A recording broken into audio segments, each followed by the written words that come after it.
And you may recall Friday night's tornado emergency for several communities in northern Arkansas. Saturday, the National Weather Service in Little Rock surveyed the area and they found no tornado damage. Arkansas Storm Team meteorologist Alex Libby is in studio to help explain what happened here, Alex.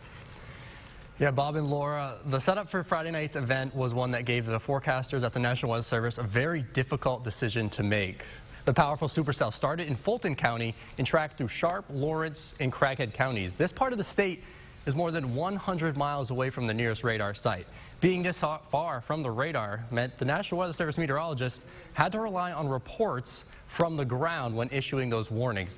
And with at least 9 reports of tornado or tornado damage, the meteorologist felt a tornado emergency was the right call. National Weather Service Warning Coordination Meteorologist Dennis Kavanaugh says the terrain, along with the storm occurring at night, made it difficult for spotters to accurately determine if it was a tornado or not.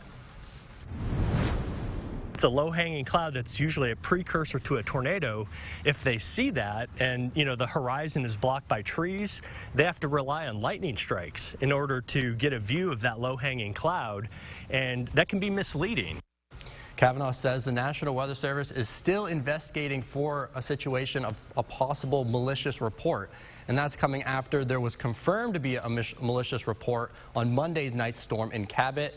That was also warned as a tornado emergency. Meteorologist Alex Libby reporting in studio. Back to you.